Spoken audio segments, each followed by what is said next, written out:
5 సంవత్సరాల తర్వాత మళ్ళీ మనం ఇంటర్వ్యూ చేస్తున్నాం. 5 సంవత్సరాలు మీరు అప్పుడు శ్రీకాకుళం పాదయాత్ర సందర్భంగా, శ్రీకాకుళంలో అప్పుడు పాదయాత్ర సందర్భంగా మనం ఇంటర్వ్యూ చేసాం.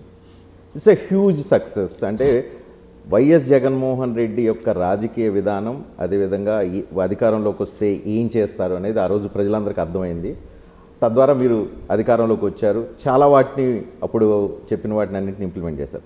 ఈ 5 సంవత్సరాల తర్వాత మీ సక్సెస్ని ఎంతవరకు చూస్తూ ఉన్నారు? ఎంత పర్సంటేజీ కంప్లీట్ చేశారు మీరు పాదయాత్రలో కానీ మీ పరిపాలనలో? అనుకున్నవన్నీ ఎంతవరకు ఇంప్లిమెంట్ చేయగలిగారు? బేసికలీ రజనీ, ఇన్ఫ్యాక్ట్ పాదయాత్ర నుంచి పాదయాత్రలో చూసిన సమస్యల నుంచి ఆ సమస్యలకు సొల్యూషన్ వెతుకుతూ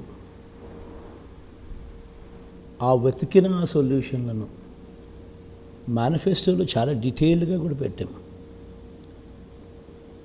పెట్టిన తర్వాత దేవుడి దయతో ప్రజలందరి ఆశీస్సులతో నేను ఈరోజు సగర్వంగా కూడా చెప్పగలుగుతా ఉన్నాం. చెప్పిన ప్రతి హామీని సొల్యూషన్స్ వెతుకుతూ ఇంప్లిమెంటేషన్ లేక తీసుకొస్తూ చెప్పిన ప్రతి హామీని నెరవేర్చగలిగాము అని సగర్వంగా కూడా చెప్పగలుగుతాం. ఇన్ఫ్యాక్ట్ మేనిఫెస్టో అంటే ఇప్పుడు కూడా గతంలో మనం ఏం చూసేవాళ్ళం, ఎన్నికలప్పుడు రంగురంగుల మేనిఫెస్టోలు చెప్పేవాళ్ళు, అబద్ధాలకు రెక్కలు కట్టేవాళ్ళు. ఎన్నికలు అయిపోయిన తర్వాత మేనిఫెస్టో ఎక్కడుంది అని అంటే కూడా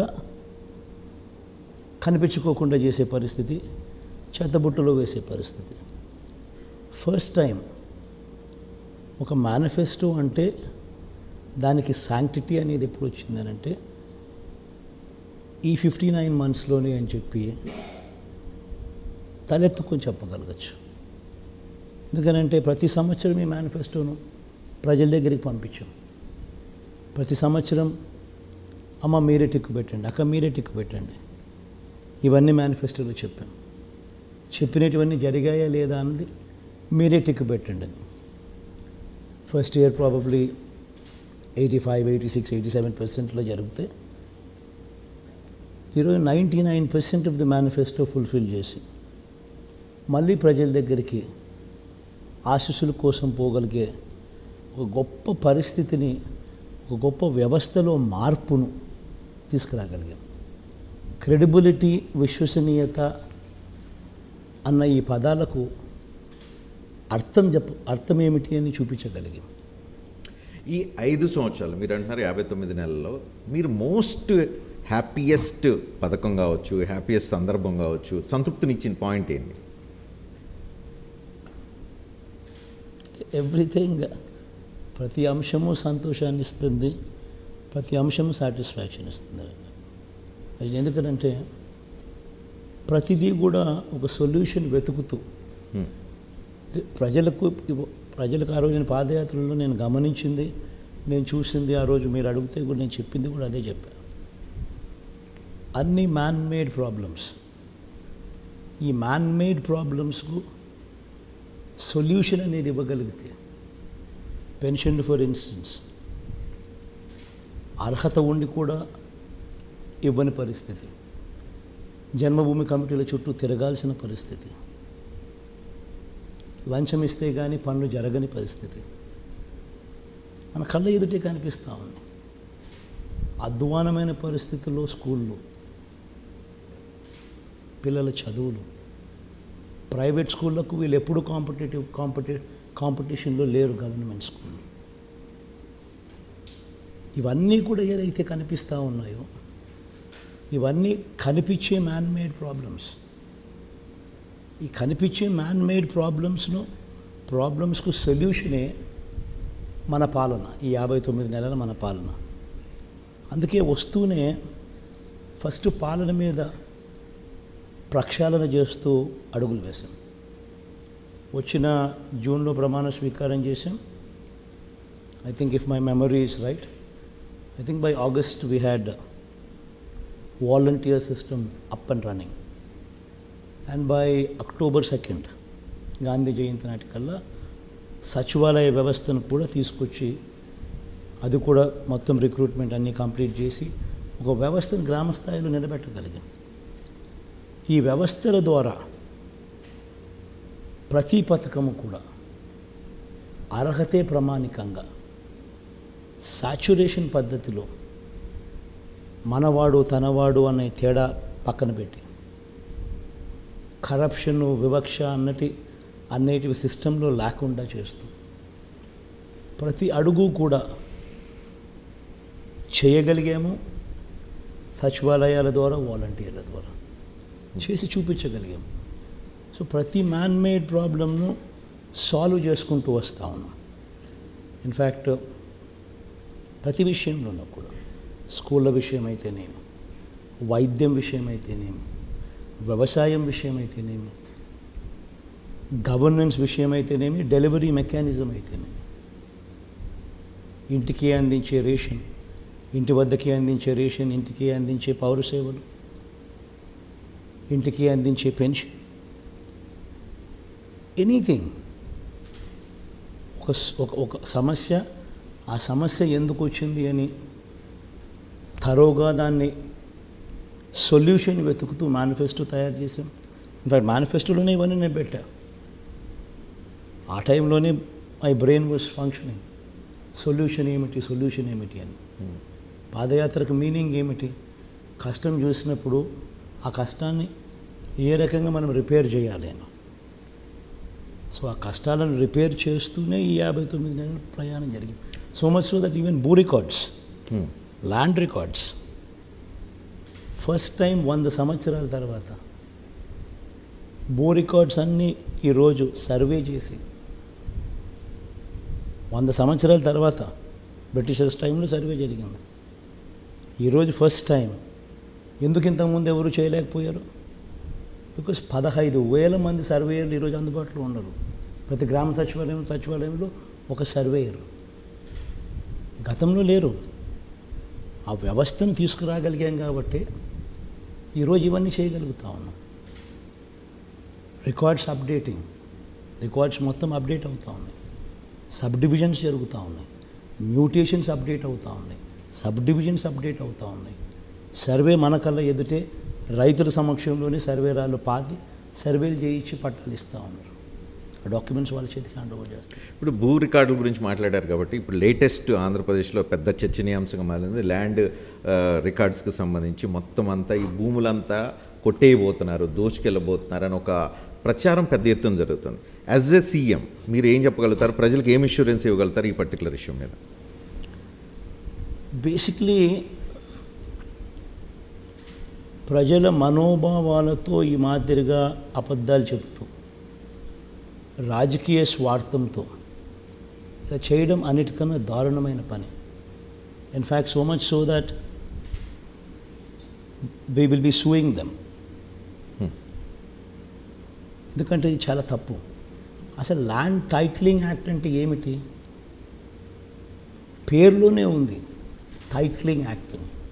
అంటే మీ భూముల మీద మీకు హక్కులు ఇచ్చే కార్యక్రమం, మీ భూముల మీద మీకు సర్వ హక్కులు కల్పించే కార్యక్రమమే ల్యాండ్ టైటిలింగ్ యాక్ట్. ఈ ల్యాండ్ టైటిలింగ్ యాక్ట్ అనేది ఎప్పుడు వస్తుంది? It's a journey, it's a process. First అది చేయాలి అని అంటే, ఆ యాక్ట్ రావాలి అని అంటే, ఎన్ఫోర్స్ కావాలి అని అంటే ఫస్ట్ ఏం జరగాలి?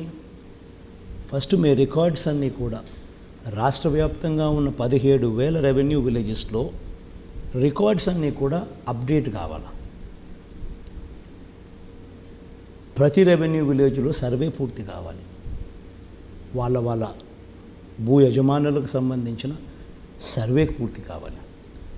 సర్వే రాళ్ళు పాతాలి, సర్వే పూర్తి చేయాలి, సబ్ డివిజన్స్ అప్డేట్ కావాలి, మ్యూటేషన్స్ అప్డేట్ కావాలి. ఆ తర్వాత ఆ డాక్యుమెంట్స్ ఆ రైతులకు చేతిలో పెట్టాలి. ఇవన్నీ అయిపోయిన తర్వాత ఆ తర్వాత వీళ్ళకు, ఈ భూ యజమానులకు కానీ ఈ రైతులకు కానీ గవర్నమెంట్ ఇచ్చే సెక్యూరిటీ, గవర్నమెంట్ ఇచ్చే భరోసా, నీ టైటిల్ అబ్సల్యూట్లీ క్లియర్ టైటిల్. నువ్వు ఎవరికైనా ఈ భూమిని అమ్మచ్చు, ఎవరికైనా క్రయ విక్రయాలు చేసుకోవచ్చు. చేసేటప్పుడు నీకు ఎటువంటి సమస్య వచ్చినా, టైటిల్స్లో ఫాల్ట్ అనేది ఎక్కడైనా కనిపించినా government guarantee. In fact title insurance కూడా ఉంది. ఈ ల్యాండ్ టైటిలింగ్ యాక్ట్లో does a title insurance act కూడా. This is a biggest reform. ఇది ఒక పెద్ద రిఫార్మ్, సంస్కరణ. ఎందుకనంటే ఈరోజు సమస్య ఏంది? ఈరోజు మీరు భూములు కొంటారు, మీ రికార్డ్స్ కరెక్ట్గా మీరు కొన్న భూములు పత్రాలు కరెక్టా కాదో మీకు కరెక్ట్ అవునా కాదో తెలియదు.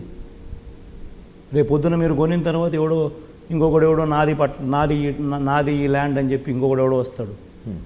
ఆ ప్రాబ్లం సాల్వ్ చేసుకునే దానికి నువ్వు రెవెన్యూ అధికారుల చుట్టూ తిరుగుతారు, కోర్టుల చుట్టూ తిరుగుతారు. ఇటువంటి ప్రాబ్లమ్స్ కన్నిటికీ ఫుల్ స్టాప్ పెట్టే కార్యక్రమం ఈ ల్యాండ్ టైటిలింగ్ యాక్ట్. ఇక్కడే చాలామందికి డౌట్లు వస్తున్నాయి. సర్వే అంటూ చేస్తే ఆ భూమి నాది కాకుండా అయిపోతుందేమో, సర్వే చేస్తే ఇంకోళ్ళ పేరు మీద వస్తుందేమో, సర్వే అయిపోయిన తర్వాత మనకి టైటిల్ రికార్డ్ చేసి ఇచ్చేటప్పుడు ఓన్లీ జిరాక్స్ కాగితాలు ఇస్తారేమో, జిరాక్స్ కాగితాలు ఇస్తే నా ఒరిజినల్ డాక్యుమెంట్ ఎక్కడికి వెళ్ళిపోతుంది, ఇలాంటి అనుమానాలన్నీ వస్తున్నాయి. బీయింగ్ ఏ సీఎం లేకపోతే ఈ రిఫార్మ్స్కి సంబంధించిన ఆలోచన చేసి తీసుకొస్తున్న ప్రభుత్వానికి సంబంధించిన ప్రతినిధిగా, అధినేతగా మీరు ప్రజలకు ఏమే ఇన్సూరెన్స్ ఇవ్వగలుగుతారు? ఒక లేమెన్ ఉంటాడు, ఆ లేమెన్కి ఏం భరోసా ఇవ్వగలుగుతారు? గుర్తుపెట్టుకోవాల్సింది ఏంటంటే రజనీ, 2 things. ల్యాండ్కి సంబంధించి సర్వే, ల్యాండ్కి సంబంధించి సరిహద్దురాలు వాళ్ళ సమక్షంలోనే పెట్టి వాళ్ళ భూములు డిమార్కేట్ చేసి డాక్యుమెంట్స్ వాళ్ళకే ఇస్తారు in physical form. This is separate act, this is separate story. Registration ప్రాసెస్లో కూడా గ్రామ సచివాలయంలోనే రిజిస్ట్రేషన్ చేసి గొప్ప వెసులుబాటును కూడా తీసుకొచ్చినాం. గ్రామ సచివాలయాలు కూడా సబ్ రిజిస్టర్ ఆఫీస్ కింద పనిచేసే గొప్ప మార్పు కూడా తీసుకొచ్చాం. ఈ రికార్డ్స్ అన్నీ అక్కడే ఉంటాయి. రిజిస్ట్రేషన్ చేసి కూడా కార్డ్ 2 అనే రిజిస్ట్రేషన్ ప్రాసెస్లో కూడా వి ఈజ్డ్ ఇట్ అవుట్. ఇది సెపరేట్ స్టోరీ.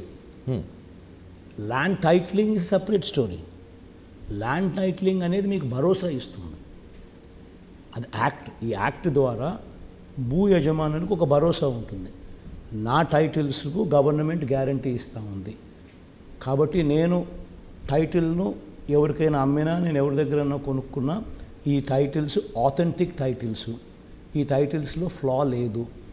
నేను భూములు కొనుక్కుంటే నేను నష్టపోతే ఇన్సూరెన్స్ కూడా నాకు వస్తుంది. That is land titling act. అది సెపరేట్ స్టోరీ. అది ఎప్పుడు వస్తుంది? ఫస్ట్ ఇవన్నీ కంప్లీట్ కావాలి. 17,000 రెవెన్యూ గ్రామాల్లో పూర్తిగా ప్రతి రైతుకు కూడా ఈ సర్వే కార్యక్రమాలన్నీ కూడా ప్రతి భూ యజమానికి కూడా కంప్లీట్ చేసి ఆ డాక్యుమెంట్స్ మళ్ళీ వాళ్ళకి ఇవ్వాలి. ఇచ్చిన తర్వాత దాన్ని నోటిఫై చేస్తాం అదే గ్రామ సచివాలయంలోనే. So it's a process. అదంతా అయిపోయిన తర్వాత then comes land titling act. And as far as మీరు అన్నారు చూసిన రిజిస్ట్రేషన్ అనే దాని గురించి ఇంకొక టాపిక్ ఎత్తారు. రిజిస్ట్రేషన్కి సంబంధించి ఇంతకుముందు కార్డ్ 1 అని రిజిస్ట్రేషన్ ప్రాసెస్ ఉండేది. ఇప్పుడు దాన్ని కూడా సులభకరం చేస్తూ కార్డ్ 2 రిజిస్ట్రేషన్ ప్రాసెస్ వచ్చింది. త్రూ అవుట్ ది కంట్రీ జరుగుతుంది ఈ ప్రాసెస్ ఆఫ్ రిజిస్ట్రేషన్ ప్రాసెస్లో. ఈ చేంజ్ అనేది ఇది మన రాష్ట్రానికి పరిమితమైంది కాదు, త్రూ అవుట్ ది కంట్రీ కూడా అన్ని రాష్ట్రాల్లో జరుగుతూ ఉన్న చేంజ్ ఇది. ఇంతకుముందు కార్డ్ 1 అనే ప్రాసెస్ ద్వారా జరిగేది, ఇప్పుడు కార్డ్ 2 అనే ప్రాసెస్ ద్వారా registration. I'll tell you what the difference is. There is a standard document. ఈ రకమైన స్టాండర్డ్ డాక్యుమెంట్స్ను అవైలబుల్గా ఉంటాయి. ఈ అవైలబుల్ ఇండియా జరుగుతుందా? Throughout India. మరి why only controversy in Andhra Pradesh? చెప్తా అది చంద్రబాబు నాయుడు చేయాలనుకుంటున్నాడు కాబట్టి కాంట్రవర్సీ అవుతుంది, జరుగుతుంది. సో ఆ డాక్యుమెంట్ అనేది అవైలబుల్గా ఉంది. ఆ డాక్యుమెంట్ తీసుకున్న తర్వాత మీరేం చేస్తారు? మీ పర్టికులర్స్ ఫిల్ చేస్తారు, మీరే ఫిల్ చేస్తారు. ఫిల్ చేసిన తర్వాత ఆ రిక్వైర్డ్ డాక్యుమెంట్స్ తీసుకుని స్టాండర్డ్ ఫార్మాట్లోకి ఆల్రెడీ వచ్చింది, గ్యాప్స్ మీరు ఫిలప్ చేస్తూ మీరు రాస్తారు. రాసిన తర్వాత రిక్వైర్డ్ డాక్యుమెంట్స్ అన్నీ తీసుకుని బయ్యరు సెల్లరు ఇద్దరు కూడా సబ్ రిజిస్టర్ ఆఫీస్కి పోతారు. పోయి అక్కడ మీరు అంతా చేయాల్సిన ఫార్మాలిటీస్ అన్నీ కూడా కంప్లీట్ చేస్తారు. చేసిన తర్వాత మీకు ఫిజికల్ డాక్యుమెంట్స్ కూడా మీకే ఇస్తారు.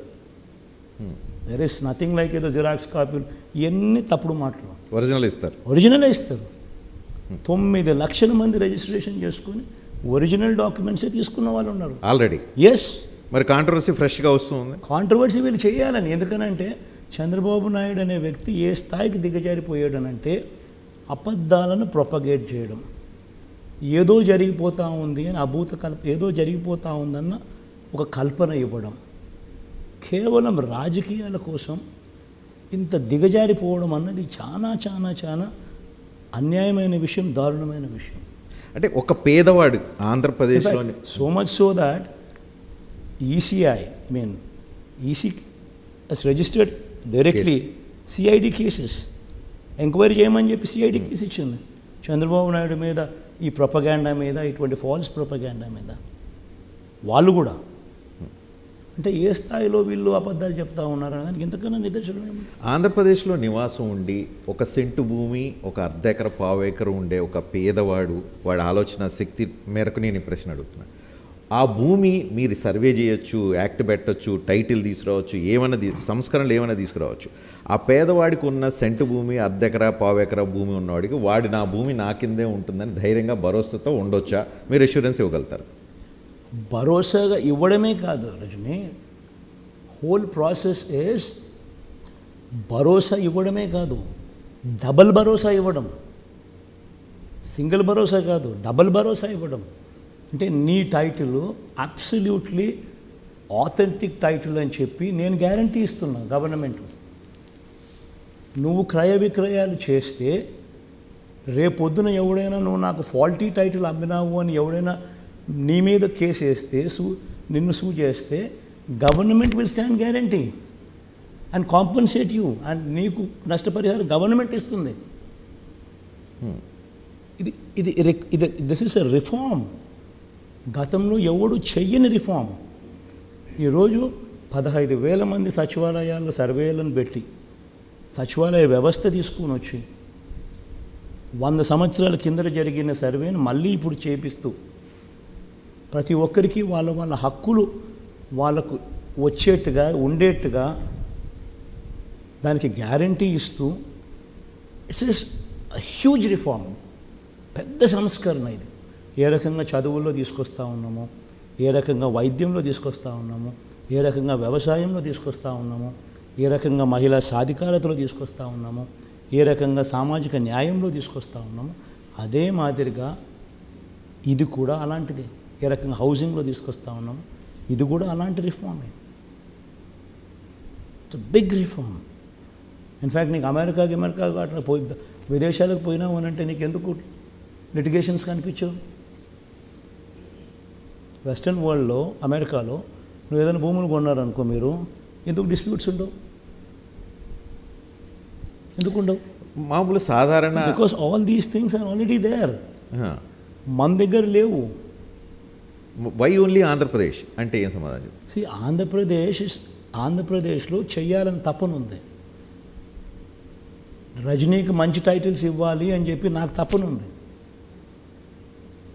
ఎవరో ఒకరు ఇనిషియేట్ చేయాలి. దీన్ని చెయ్యాలి అని అంటే ఇట్స్ హెర్క్యూలియన్ టాస్క్. ప్రతి గ్రామంలో ఒక సర్వేయర్ని తీసుకొచ్చాం. సర్వేయర్ లేని పరిస్థితి నుంచి, మండలానికి ఒక సర్వేయర్ కూడా సరిగ్గా లేని పరిస్థితి నుంచి ఏకంగా ప్రతి గ్రామంలోనూ ఒక సర్వేయర్ని తీసుకొచ్చడం. ఇవన్నీ చేస్తేనే చేయగలుగుతాం. ఇవన్నీ చేసి, ఇవన్నీ ఎస్టాబ్లిష్ చేసినప్పటికీ కూడా ఇట్ టేక్స్ టైం. ఈరోజు వేసిన విత్తనం ఇవి పూర్తి కావడానికి ఇంకో 2-3 సంవత్సరాలు పడుతుంది. పూర్తిగా అన్ని రకాలుగా కంప్లీట్గా ఈ ల్యాండ్ టైటిలింగ్ అనేది ఎఫెక్టివ్లీ ఈ రోజు నుంచి గవర్నమెంట్ నీకు గ్యారంటీ ఇస్తుందనే పరిస్థితిలోకి రావాలనంటే ఫస్ట్ ఇవన్నీ కంప్లీట్ కావాలి. సర్వేలు మీకు అన్ని రకాలుగా కంప్లీట్ చేసి, సబ్ డివిజన్స్ చేసి, మ్యూటేషన్స్ పూర్తి చేసి మీ చేతుల్లోకి అది ఇచ్చి, అబ్జెక్షన్ లేదు అని చెప్పి దాన్ని డిస్ప్లే చేసి, దానికి కూడా కూల్ ఆఫ్ పీరియడ్ కొంచెం టైం ఉంది. I don't remember exactly 6 months 1 year, particular time అది కూడా పెట్టి ఆ తర్వాత this act comes in to the picture.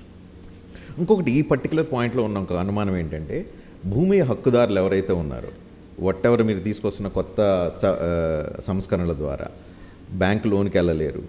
Bank లోన్కి వెళ్తే కనుక ఒరిజినల్ డాక్యుమెంట్, సరే మీరు ఒరిజినల్ డాక్యుమెంట్లు ఉంటాయని క్లారిఫై చేశారు, బట్ చాలా లోన్ నో ఇన్ఫ్యాక్ట్ ఇవన్నీ జరిగిన తర్వాత నీకు బ్యాంక్ లోన్ బికమ్స్ ఈజియర్. ఇవి జరిగిన వెరిఫికేషన్ అవసరం లేదంటారు. అవును, బ్యాంక్ లోన్ బికమ్స్ ఈజియర్. నువ్వు క్లీన్ టైటిల్తో, క్లియర్ టైటిల్తో, గవర్నమెంట్ గ్యారంటీడ్ టైటిల్తో, ఇన్సూరెన్స్ కూడా నీకు వచ్చే టైటిల్తో నువ్వు పోయి ఏ బ్యాంక్ దగ్గరికి పోయి టైటిల్ ఇచ్చినా కూడా ఐ మీన్ అంత క్లియర్ టైటిల్స్ బ్యాంక్లో నువ్వు ప్లజ్ చేస్తూ ఉంటే banker will be more than happy. So ఈ పర్టికులర్ ఇష్యూ ఇప్పుడు ఎలక్షన్ ఎజెండాగా మారిపోయినాయి. కొన్ని గంటల్లో ఎలక్షన్ పోలింగ్కి వెళ్ళబోతున్నాయి. ఈ తరుణంలో ఓటర్ల మీద ఈ అంశం ఎంత ప్రభావితం చూపుతుంది? ఈ సందర్భంగా ఓటర్లు ఎవరైతే ఈ అంశాన్ని బేస్ చేసుకుని ఎవరైనా ఆలోచన చేస్తే వాళ్ళకి ఏం క్లారిఫికేషన్ ఇవ్వదలుచుకున్నారు?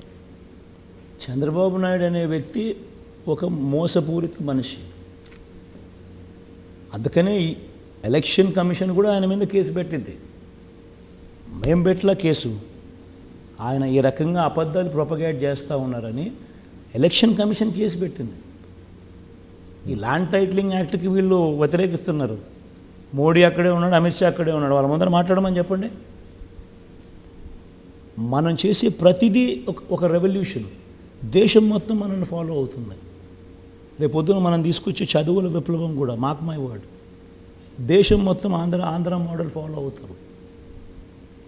మనం తీసుకొచ్చిన వైద్యంలో తీసుకొచ్చిన రిఫార్మ్స్ దేశం మొత్తం ఫాలో అయ్యే పరిస్థితులు కూడా వస్తాయి. Everything is a reform.